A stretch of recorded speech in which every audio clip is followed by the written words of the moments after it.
என்னை காத்தருளும் உம்மிடம் நான் அடைக்கலம் புகுந்துள்ளேன். நான் ஆண்டவரிடம் நீரே என் தலைவர் என்று சொன்னேன்.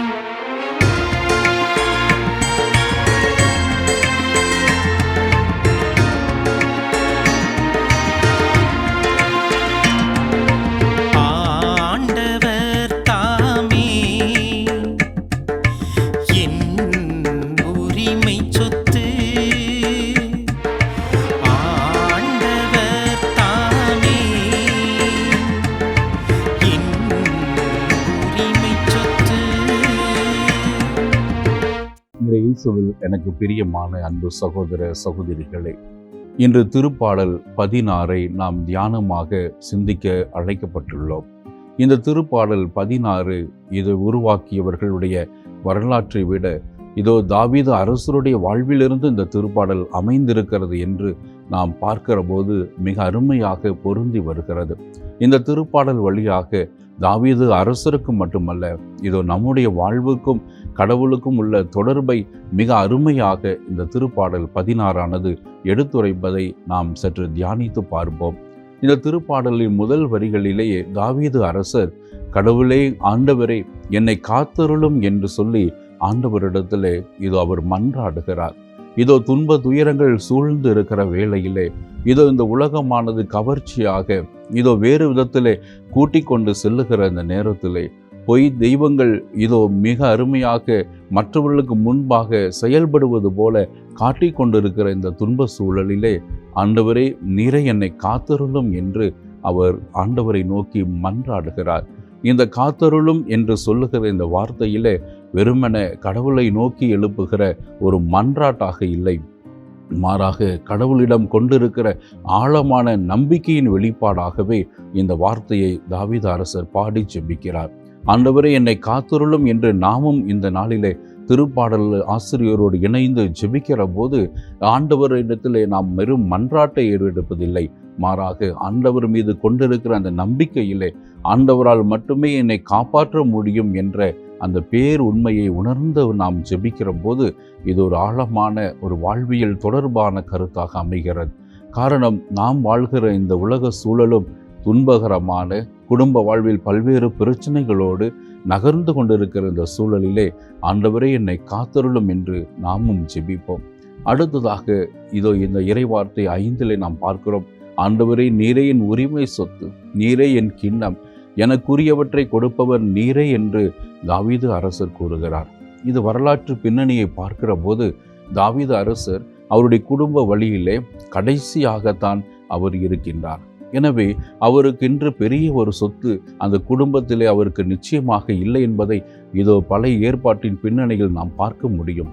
எனவே ஆண்டவரையே தன் உரிமை சொத்தாக அவர் கருதி பாடுகிறதையே இந்த திருப்பாடல் அழகாய் சொல்லி தருகிறது.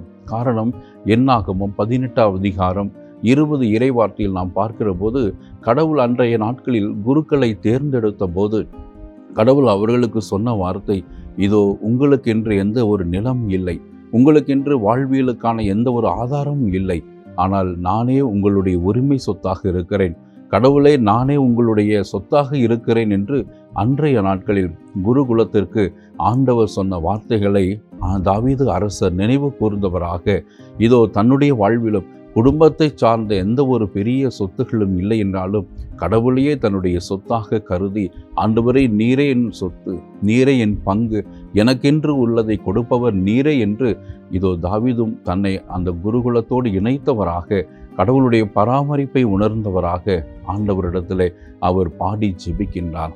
எனவே இந்த நாளிலே நாமும் இந்த திருப்பாடலை தியானிக்கிற போது கடவுளே நம்முடைய உரிமை சொத்தாக கருதுகிற போது, கடவுளை நம்முடைய வாழ்க்கையின் எல்லாமாக கொண்டிருக்கிற போது நமக்கு எல்லாம் நிறைவு பெறும். இதோ கடவுளுக்கும் அவருக்கு ஏற்புடையதும் தேடுகிற போது அனைத்தையும் அவர் நமக்கு சேர்த்து கொடுக்கின்றார்.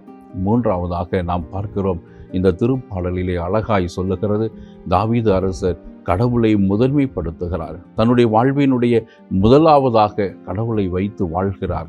அப்படி அவரை முதலாவதாக கொண்டு வாழ்கிற போது 2 விதமான பயன்களை பார்க்கிறோம். ஒன்று, என்னுடைய இதயம் மகிழ்கிறது என்று தாவீது அரசர் கூறுகிறார்.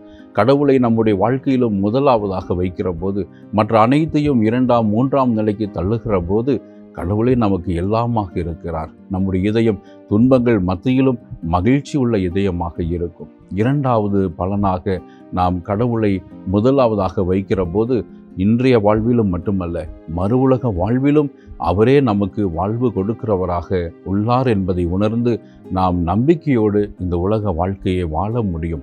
எனவே கடவுளை நம்முடைய வாழ்க்கையிலே முதன்மையாக கொண்டு வாழ்கிற போது இந்த வாழ்க்கையிலும் மகிழ்ச்சியோடு இருப்போம், மறு உலக வாழ்விலும் நாம் மகிழ்ந்திருப்போம், நிச்சயம் அவரோடு இருப்போம் என்கிற அந்த உறுதிப்பாட்டை இந்த திருப்பாடலின் வழியாக நமக்கு கிடைக்கப் பெறுகிறது.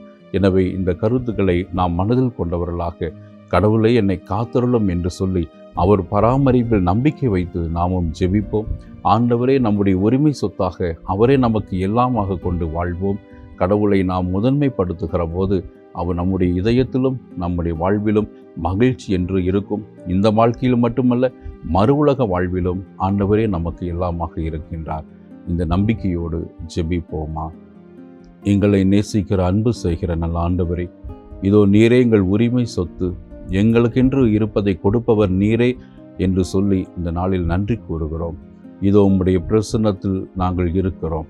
நீரே எங்களுக்கு எல்லாமாக இருக்கிறீர் என்பதை உணர்ந்தவர்களாய் எங்கள் வாழ்க்கையில் நீரே முதன்மை என்று சொல்லி உம்மை முதன்மைப்படுத்தி வாழ, எல்லாவற்றையும் பின்தள்ளி உம்மை மகிமைப்படுத்தி வாழ, அதனால் இதயத்திலும் எங்கள் வாழ்விலும் மறு உலக வாழ்விலும் மகிழ்ச்சி உண்டு என்பதை உணர்ந்து வாழ அருள் தாரும். ஆமேன்.